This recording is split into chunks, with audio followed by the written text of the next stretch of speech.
এই মসজিদে গম্বুজ আছে ৮১টি, কিন্তু নাম কেন ৬০ গম্বুজ? সমগ্র দক্ষিণ এশিয়ার যতগুলো মুসলিম স্মৃতিস্তম্ভ রয়েছে তার মধ্যে একটি হচ্ছে এই ৬০ গম্বুজ মসজিদ। আজকে মসজিদ রূপে পরিচিত হলেও এই স্থাপনা কি নির্মাণ হয়েছিল শুধু মসজিদ হিসেবে ব্যবহার করার জন্যে? এটা কি শুধু একটি মসজিদ, নাকি এর ভেতরে লুকিয়ে আছে অন্য কোনো রহস্য? খান জাহান আলীর সময়ে যে দিঘিগুলো খনন করা হয়, ৩৬০টি দিঘি, প্রতিটি দিঘির পানি কিন্তু ছিল মিঠা পানি বা সুপেয় পানি। কিভাবে এত বড় স্থাপনা রড সিমেন্ট ছাড়া শত শত বছর পরেও আজও অবিচল দাঁড়িয়ে আছে? কে বানিয়েছিল এই রহস্যময় স্থাপনা? চুন সুরকির গাঁথনি, রডবিহীন মসজিদ, পাথরের খাম্বা, এক জামাতে ২০০০ অধিক লোক নামাজ পড়তে পারে। আমার আজকের ভিডিওতে থাকছে বিশ্বের হারিয়ে যাওয়া ১৫টি শহরের একটি অন্যতম শহর বাগেরহাট মসজিদের শহরের অন্যতম গুরুত্বপূর্ণ যে মুসলিম স্থাপত্য ৬০ গম্বুজ মসজিদ এবং তার ইতিহাস ও ঐতিহ্য। আসসালামু আলাইকুম, আমি শোভা আফরোজ, আপনাদের স্বাগত জানাচ্ছি আমার আরেকটি নতুন ভিডিওতে। আমি এখন আছি মসজিদের শহর বাগেরহাটে। বিশ্বের ১৫টি বিলুপ্তপ্রায় শহরের একটি হচ্ছে এই মসজিদের শহর বাগেরহাট, যার গোড়াপত্তন করেছিলেন খান জাহান আলী রহমতুল্লাহ আলাইহে। তারই নির্মিত একটি মসজিদের সামনে দাঁড়িয়ে আছি আমি, সেটি হচ্ছে ৬০ গম্বুজ মসজিদ।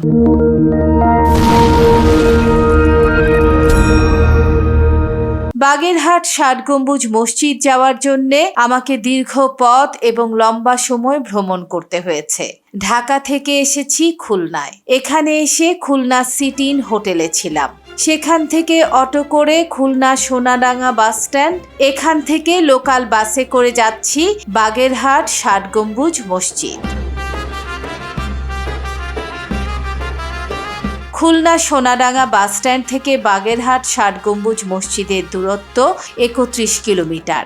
বাসে এই পথটুকু অতিক্রম করতে আমাদের ১ ঘন্টার কিছু বেশি সময় লাগলো। বাস আমাদের ৬০ গম্বুজ মসজিদের সামনেই নামিয়ে দিল।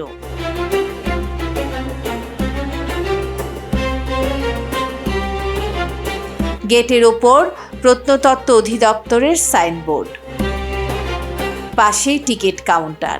দেশি পর্যটকদের জন্য প্রবেশ ফি ৩০ টাকা আর বিদেশিদের জন্য ৫০০ টাকা। সার্কভুক্ত দেশের নাগরিকদের জন্য ২০০ টাকা।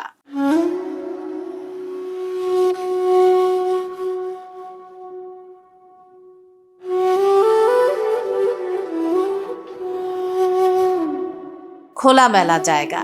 একদম শুরুতেই হযরত খান জাহান আলীর মৃত্যু সম্পর্কিত একটি বাণী লেখা সাইনবোর্ড।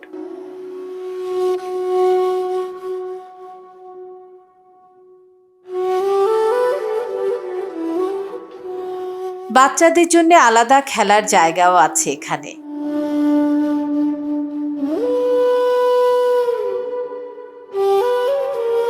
আমি আরো সামনে এগিয়ে গেলাম, যেখানে ৬০ গম্বুজ মসজিদ অবস্থিত।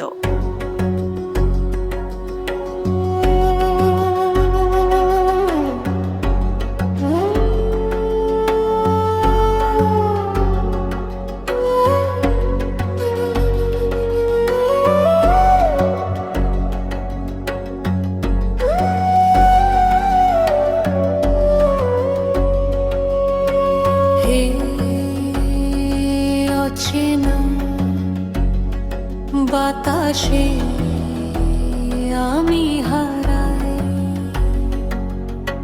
হে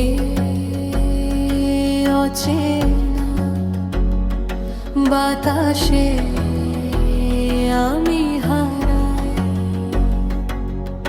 হৃদয়টা নয় আর নিয়মের বন্দি, চলছি আমি দিশাহীন, আমি হারাই, হে অচেনা বাতাসে আমি হারাই। প্রশ্ন করে তারা কি সেই জীবন, কি সেই প্রীতি,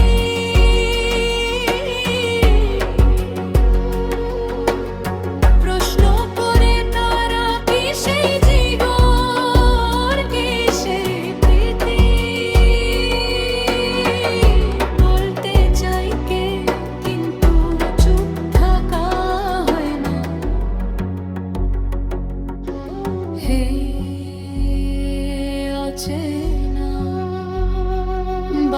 আকাশে আমি হারাই।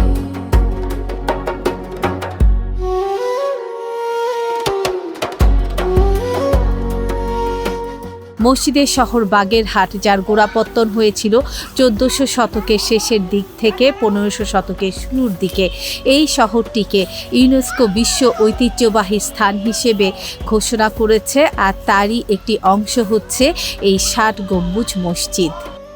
60 গম্বুজ মসজিদ নিয়ে কথা হলো এই মসজিদের ইমাম ও খতিবের সাথে। এই মসজিদটা সম্পর্কে কি জানেন একটু বলবেন? আলহামদুলিল্লাহ, এই ঐতিহাসিক 60 গম্বুজ মসজিদে ভারপ্রাপ্ত ইমাম এবং খতিব হিসাবে আমি মাওলানা মোহাম্মদ নাসিরউদ্দিন। এই ঐতিহাসিক 60 গম্বুজ মসজিদ 60টি পিলার আছে, 81টি গম্বুজ, 22টি জানালা, 4টি দরজা, 10টা মেহরাব। মসজিদের নাম শুনে মনে হতে পারে এই মসজিদে হয়তো 60টি গম্বুজ আছে, তাই এর নাম 60 গম্বুজ মসজিদ, কিন্তু তা নয়।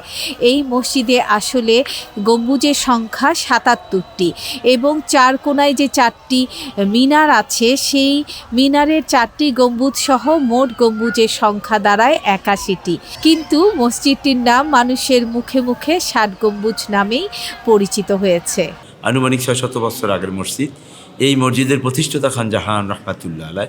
খান জাহান আলী ছিলেন একজন মুসলিম ধর্মপ্রচারক এবং তৎকালীন সুন্দরবন তথা বাংলাদেশের বাগেরহাটের প্রশাসক। খান জাহান আলীর জন্ম ভারতের দিল্লিতে। 1389 খ্রিস্টাব্দে সেনাবাহিনীতে সেনাপতির পদে তিনি তার কর্মজীবন শুরু করেন। খান জাহান আলী 1418 সালে বাংলাদেশের যশোরের বারোবাজারে আসেন এবং ধর্মপ্রচার ও প্রসারের কাজ শুরু করেন এবং সেখান থেকেই তিনি সুন্দরবন এলাকায় চলে আসেন।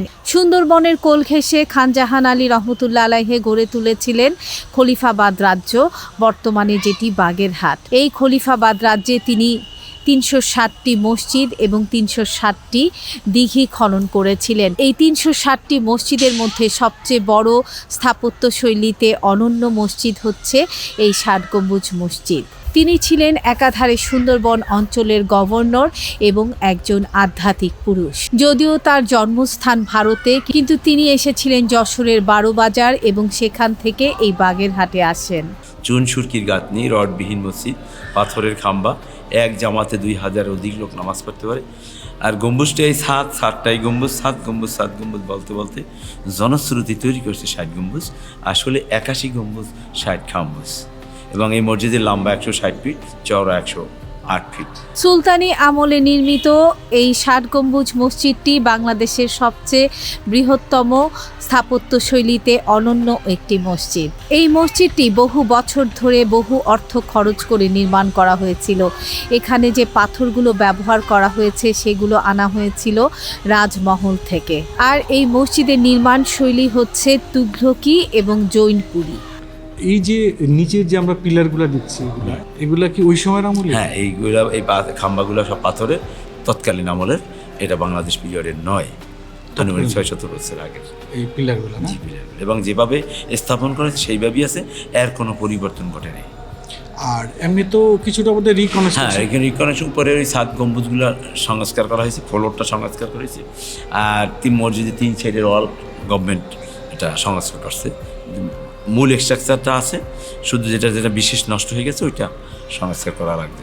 খান জাহান আলী এই মসজিদটিকে নামাজের কাজ ছাড়াও দরবার ঘর হিসেবে ব্যবহার করতেন। অর্থাৎ এই মসজিদে বসেই তিনি তার শাসিত অঞ্চল খলিফাতাবাদ শাসন করতেন, বিচার আচার করতেন এবং প্রশাসনিক কার্যক্রম পরিচালনা করতেন।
আর এই 5টা খাম্বা আছে আপনার এই যে তৎকালীন আমলের, জি। এগুলোর ভিতরেও খাম্বা আছে, ওগুলো একটু দুর্বল, সেই জন্য এইভাবে ইট দিয়ে আর কি সংরক্ষণ করা হয়েছে। এই খাম্বাগুলো, এই হ্যাঁ? 5টা খাম্বা এরকম ইট দিয়া। এগুলি ইট, কিন্তু ওগুলো তো পাথরের। হ্যাঁ, ওগুলো ওই পাথরের খাম্বা আর ভিতরেও আছে, এটাও পাথরের না? সব পাথরের খাম্বা ওই সময় পাথরের কাজ এবং রডবিহীন। এই পাথরের ভিতরে কোনো রড নেই, রড ছাড়া কিন্তু এই মসজিদ পুরাটাই। জি। খাম্বা ভিতরে এই যে এই খোলা ওই যেগুলো, আর এই যে এই কারুকাজগুলো, হ্যাঁ, এগুলো না। পরে করা হয়েছে। হ্যাঁ, কিছু সংস্কার করা হয়েছে, আগেরই করা, তবে কিছু সংস্কার হয়েছে। এই যে ফ্লোরটা আবার পরে করা হয়েছে না? না, সংস্কার করা হয়েছে, সংস্কার ওই হয়েছে, কিন্তু ওই আদলি এই ইটগুলা কি পরে বসানো হয়েছে? হ্যাঁ। আচ্ছা আচ্ছা।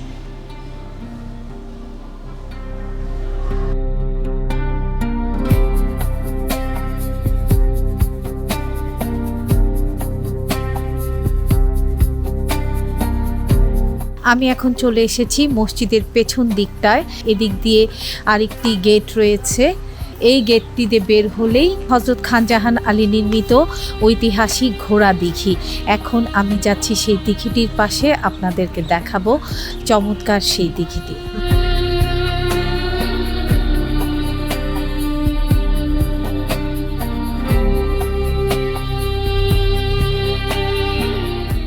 প্রচলিত আছে খানজাহান আলী এই দিঘিটি মেপেছিলেন ঘোড়ায় চড়ে। ঘোড়া যেখানে থেমে যায় সেখানে গিয়েই তিনি মাপ বন্ধ করে দেন, আর তা থেকেই এই দিঘির নাম হয় ঘোড়া দিঘি। আবার অনেকের বিশ্বাস এখানে ঘোড়দৌড় হতো বলেই এর নাম ঘোড়া দিঘি। ঐতিহাসিক এই ঘোড়া দিঘিটি বিশাল বড়।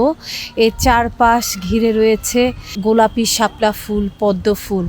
এই দিঘিটি কিন্তু শেখ খানজাহান আলীর সময়ে নির্মিত, অর্থাৎ আজ থেকে প্রায় 600-650 বছর আগে নির্মিত এই দিঘিটি। খানজাহান আলীর সময়ে যে দিঘিগুলো খনন করা হয়, 360টি দিঘি, প্রতিটি দিঘির পানি কিন্তু ছিল মিঠা পানি বা সুপেয় পানি।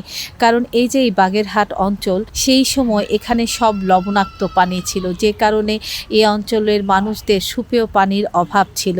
আর সেই অভাব দূর করতেই খানজাহান আলী রহমতুল্লাহ আলাইহে এই অঞ্চলে এসে 360টি দিঘি খনন করেন, যার মধ্যে একটি হচ্ছে এই ঐতিহাসিক ঘোড়া দিঘি, যেটি একদম ৬০ গম্বুজ মসজিদের ঠিক পেছনেই। পুরো দিঘি জুড়ে গোলাপি, লাল শাপলা, পদ্ম ছেয়ে আছে এবং পরিষ্কার টলটলে পানির এই দিঘিটি। বিশাল বড় দিঘি। আমি এপারে দাঁড়িয়ে আছি, এপার থেকে ওই পার দেখাই যায় না। একদম রাউন্ড শেপের বিশাল বড় দিঘি।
এই হচ্ছে বাগেরহাট জাদুঘর, যেটি ৬০ গম্বুজ মসজিদের পাশেই। জাদুঘরে সংরক্ষিত রয়েছে খলিফাতাবাদ শহর, অর্থাৎ 1500 থেকে 16 শতকে যে শহর এখানে ছিল, সেই উন্নত শহরের তৈজসপত্র, পোড়া মাটির ফলক, সেই সময়কার বিভিন্ন নিদর্শন এখানে সংরক্ষণ করা হয়েছে।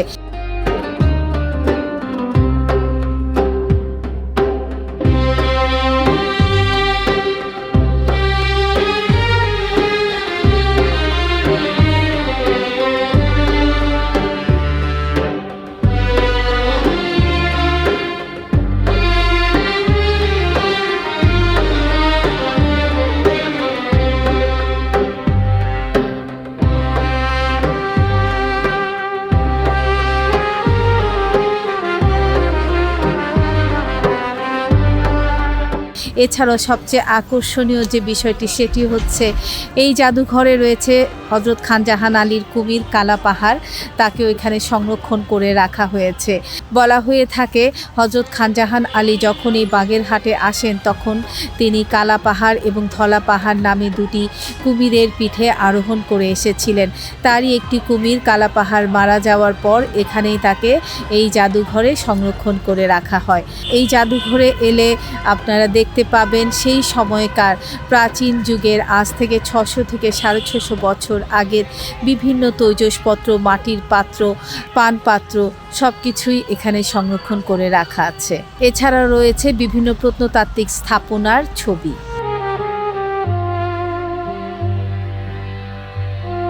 ষাট গম্বুজ মসজিদ থেকে আমার আজকের এই ভিডিও এখানেই শেষ করছি। ভিডিওটি ভালো লাগলে লাইক, কমেন্ট, শেয়ার করতে ভুলবেন না। যারা আমার চ্যানেলটি সাবস্ক্রাইব করেছেন তাদেরকে অনেক অনেক ধন্যবাদ।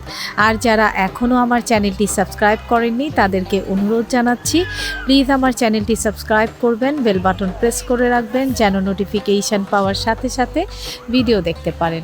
সবাই ভালো থাকবেন, সুস্থ থাকবেন। খোদা হাফেজ।